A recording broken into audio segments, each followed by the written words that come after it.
Whether you're a life coach, therapist, biohacker, invested in wellness, or in the healthcare profession, if you have an intention to work in psychedelic spaces, you're in the right place then. If you're called, get involved.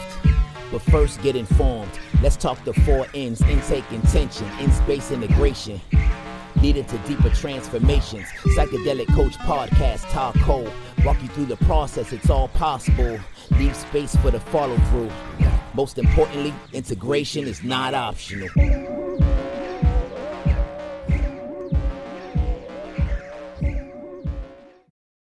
Welcome to the Psychedelic Coach Podcast. I'm super excited to be here with y'all today. Before we get started, make sure you hit that subscribe button so that you never miss another podcast. Welcome to today's episode. Today, I'm going to be talking about radical self-honesty and how this applies to all things in life and psychedelic experiences. So I want to talk about what honesty is today on this podcast, what honesty is and why it's important. We're going to talk about dishonesty and why that's important. We're going to talk about the main reason why people are dishonest in the first place. I'm going to talk to you about what radical self-honesty is, and I'm going to discuss some things that you can do to kind of shift things in your life right now. I did this topic on Masterclass Mondays, and a lot of stuff came up for people. We did a Q&A session after, and a lot of things came up around radical self-honesty and being able to be honest with the self. And many people didn't realize that they weren't being really honest with themselves.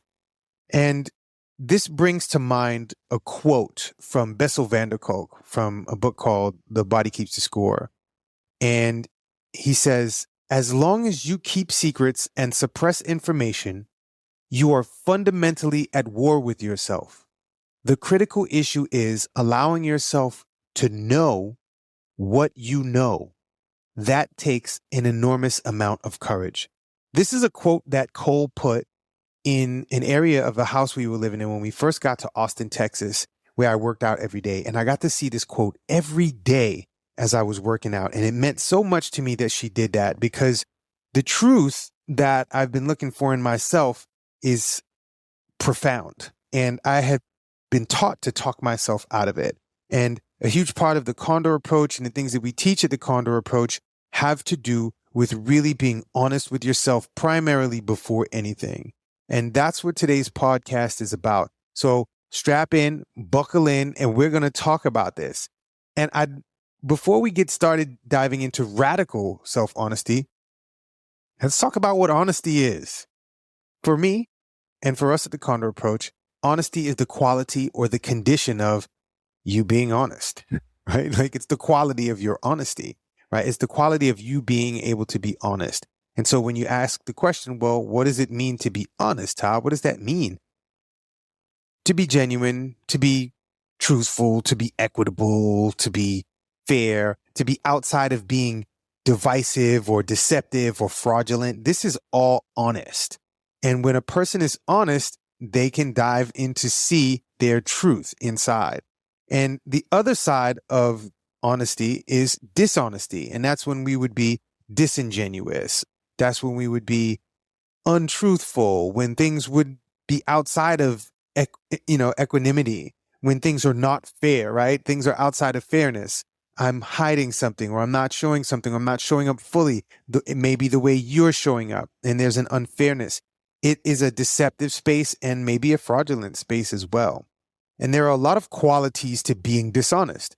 Now, people, when I used to facilitate psychedelic experiences, I would ask people on the intake form, what is your relationship to the truth? What's your relationship to the truth? And people be like, oh, the truth's the most important thing in the world to me. And then I had another question that's like, okay, so when it comes to keeping secrets, and then I had a bunch of options. I keep secrets sometimes. I think secrets are good. I think this. And most of the time the people would say they had this strong relationship with the truth, and it was the most important thing, but they said all these things around they didn't feel safe to express themselves. So dishonesty comes in a myriad of ways, and some of those ways are lies. Some of them lies, okay? Avoidance, evasion, filtering, softening things, inauthenticity, showing up in places where you're holding back your expression, quieting things down. I'm going to keep this cool. Restraining your facial expressions or your gestures, how you move your body, maybe not singing in your full voice. These are qualities of dishonesty. If you are not speaking in your full voice and you want to speak in your full voice, that is a form of dishonesty. You're not in your full expression. Honesty is a full expression space. And now I'm not saying there are not times to kind of make things subtle and support the environment that's happening around, but it is still a form of dishonesty. Now I'm asking you and inviting you as you listen to this podcast to remove the judgment from dishonesty. Okay? Dishonesty serves a purpose. And when you remove the judgment from dishonesty, you start to see things in a light where you can understand why people are dishonest a lot more clearly. This is what this podcast is about. A lot of what we talk about at the Condor Approach is getting people to start to understand the things that they've been doing that they had no explanation for. So the main reason for dishonesty, take a moment and think about that. What could it possibly be? Why would someone want to be dishonest? This is something that I used to ask myself all the time. Why do I lie so much? I used to lie about everything, y'all. And if you've listened to this podcast for a while, if you've been to any of our events, you know that I used to lie about everything. I used to lie. I used to lie to my mom. I used to lie to my sister. I used to lie to my brother, my father. I used to lie to my daughter. I used to lie to all the women that I was involved with. And I was involved with a lot of women at once. So I learned to juggle my lies. And my lies came from my childhood when I was afraid that my mother didn't love me. And so I made all these lies up so I could impress my mother and make sure that she could love me because I didn't feel like I was good enough. And so I lied about everything, y'all. I lied about everything until I got into this relationship with Kolk. When I got into this relationship with Kolk, I had insomnia for 30 years, right? And I couldn't sleep. And I got into this relationship with Kolk and I went to sleep after Cole stayed over my house the first time. She stayed over my house and I went to sleep and I slept like 6 hours. And it was the first time I had slept 6 hours in I can't even tell you how long. And I blamed it on Cole. I was like, Cole is the reason for this. And then I backtracked and I was like, what happened that night? What happened that night? That night, I told Cole all the secrets I had been holding in my body that I could remember in that night. And I got to let go of all the tension I had been carrying around the dishonesty. Dishonesty is a lot of work. It's a lot of work to be dishonest, y'all. It's a lot of work. And so when I got to let go of that, my body actually got to relax. So here's the question again. You got a moment to think about it while I was talking about my story. What is the main reason for dishonesty? What do you think? The main reason for dishonesty is danger. Okay? Dishonesty is a safety issue. When I'm holding a secret, when I'm keeping information from somebody, it's because either I'm not safe, right? Maybe there's a perception that if I speak the truth, I won't be safe, or the other person won't be safe, or maybe my kids won't be safe, or maybe my money won't be safe. Why do I need to hold this information back? Because there's a safety issue. That's what dishonesty has to do with safety. Your truth is the most precious resource you have. Okay? Your truth being your information, the information that's inside of you, the information that you have. All of our advertising in the world is mining for your information, your emotional information. If they throw something at you and it evokes your emotions, that's information. Emotions are information. They are telling people where you are. And so that information is very important. So advertising actually mines, like a miner, M-I-N-E-R, right? Mines for your information so that they know what to sell you. When you look at Facebook, when you look at Instagram, when you look at all of the social media, they're checking for what you're doing so that they can sell you stuff, so that they can send you ads. They're mining for your information. This is why we have all these things with securities and passwords and all of these things so our information can be safe. And so if you're not telling the truth, it is because there is a safety issue. And we've been taught that who we are, what our expressions are, what our facial expressions look like, are threats to other people, are threats to society at large, are threats to businesses, are threats to religions, are threats to family structures, you need to calm down. You need to stop that. Your voice is too loud. You need to dress this way. You need to tone down. You need to be more modest. You need to do this stuff with the information that you have. You need to play with this kind of toy and not that kind of toy. You need to dress in this color and not that color. This is for girls. This is for boys. This is all information that that is thrown at us. So if I wanted to wear something that was pink when I was a kid, I would have got ridiculed. And so I love loud colors. And I wore muted colors into my 40s because I was afraid of what other people would say. And I had all this information bubbling up inside me about the colors that I wanted to wear. Now you look at me, I'm wearing all kinds of colors, but that's my truth. That's my information. And I've allowed things outside of me to have control over my information because I didn't feel safe. Your truth is your most precious resource, period. End of story. That is it. And people will come for your information. Remember, y'all, you know everything that you need to know in this world, but you've been taught how to meticulously and intricately talk yourself out of what you know. Like Bessel Kolk said, knowing what you need to know.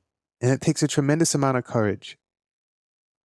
So talking yourself out of aligning with your truth is a big deal. The truth that you're not safe. You're not safe to your others. You're not safe to others. You're not safe to yourself. Because honestly, if there was no threat, then why would you need to protect your truth?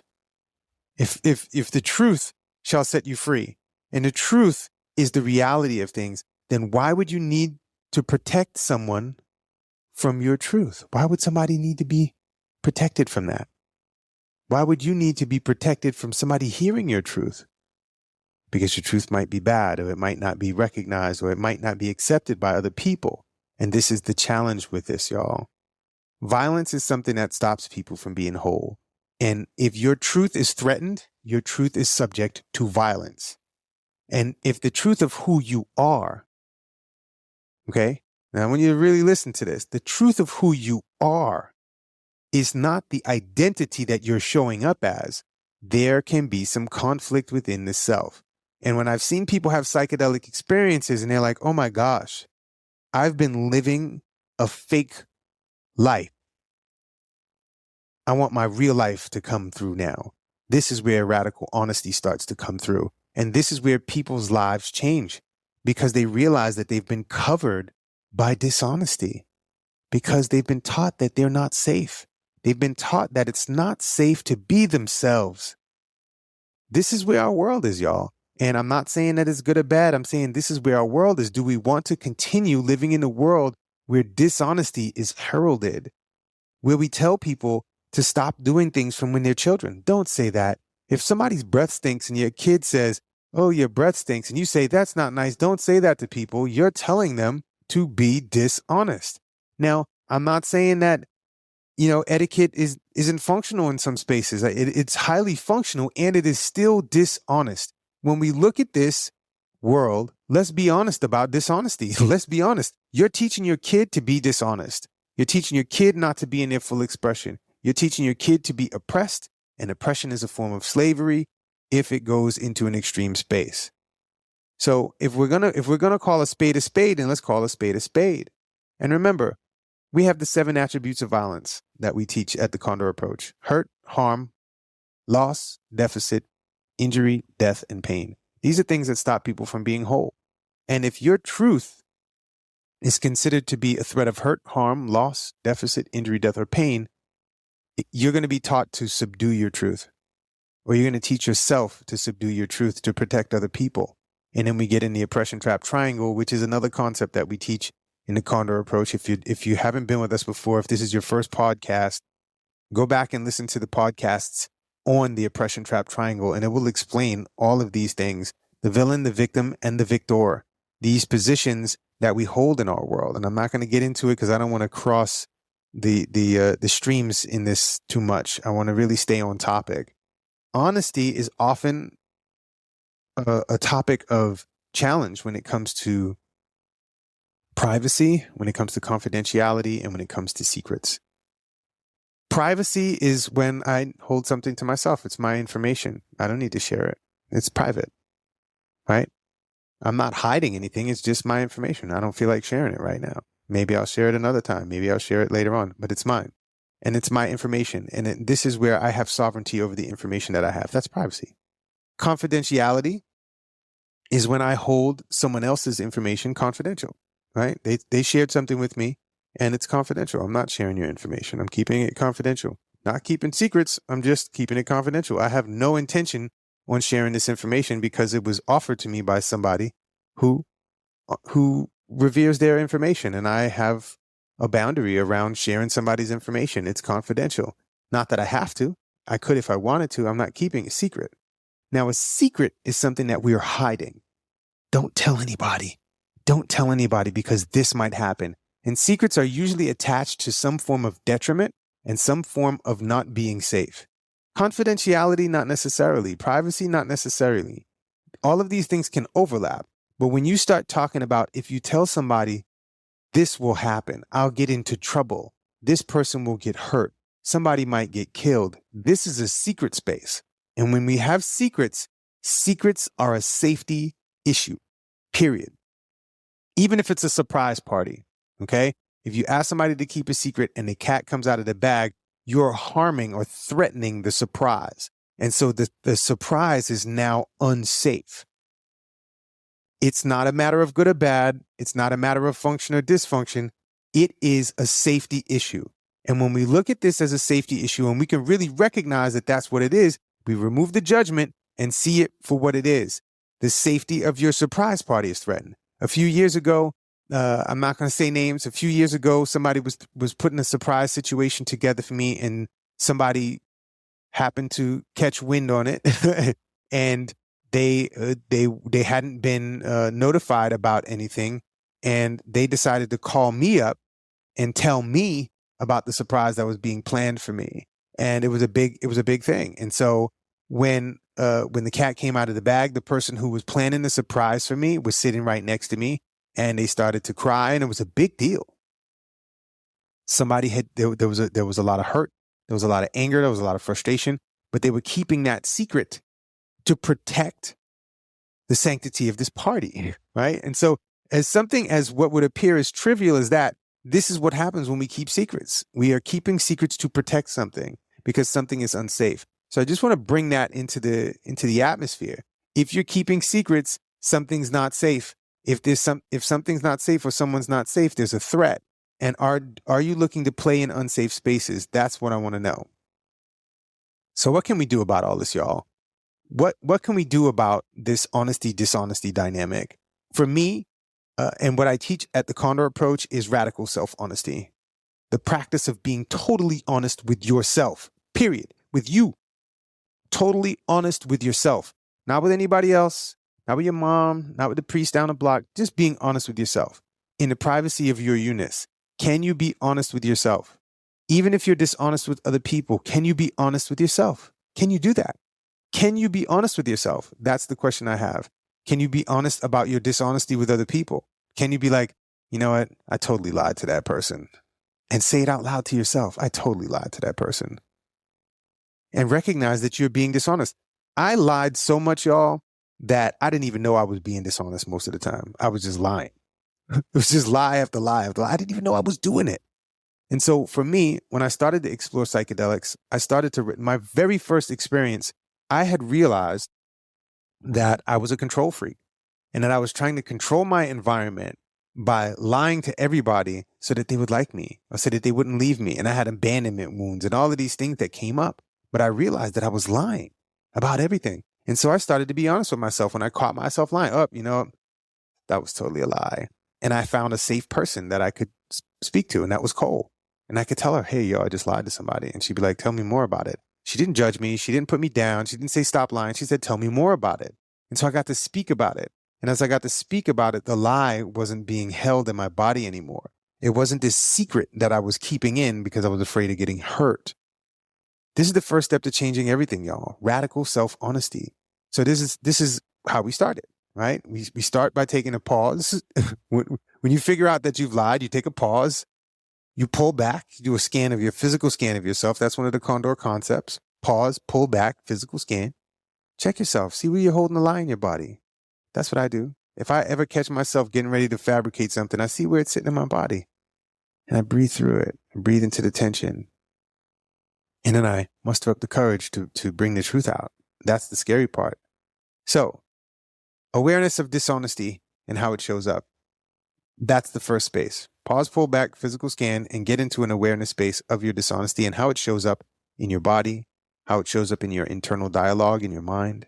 How does it show up in the situation around you and how you act with other people? Are you always looking over your shoulder? Are you always checking yourself when you're speaking to somebody? This is really important stuff, y'all. Awareness is key. The second thing I would recommend is let go of the judgment. And I said this earlier in this podcast, and I say it all the time when we talk about these concepts. Let go of judgment, y'all. Don't judge your lies. Don't judge them. Just recognize that you are in a space of dishonesty. And sometimes dishonesty is a protective mechanism, okay? So most of the time it is, right? It's a protective mechanism. So don't judge it. Now, I've had sit downs with some clients and I'm like, hey, have you had an opportunity to thank yourself for being dishonest and keeping yourself as safe as you knew how to keep yourself? As safe as you know how to keep yourself. That's a big deal. And to be able to change your trajectory, change gears, see the old mechanism, know that you don't want to continue with that and move on to something different. Let go of that judgment.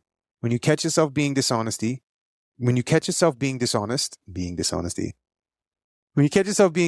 keep track and write it down.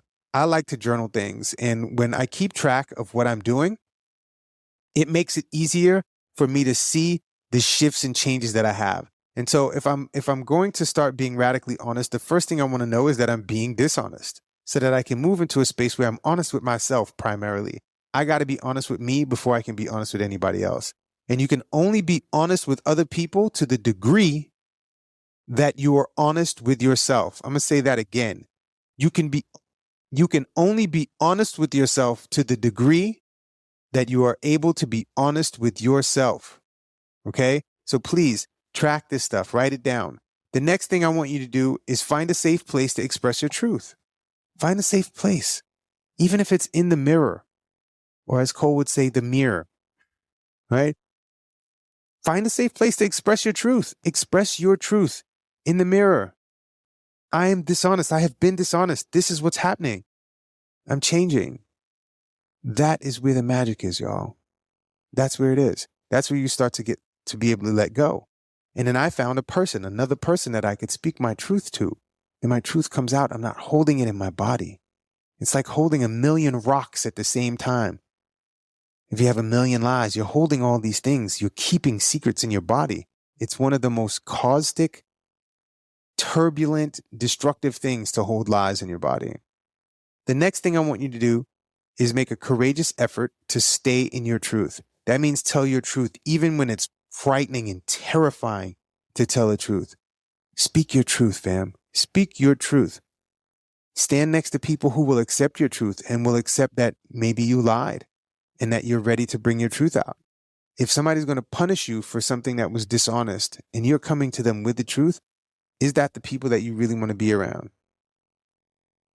Is that the person? Are those the people that you really want to be around? That's the question I have for you.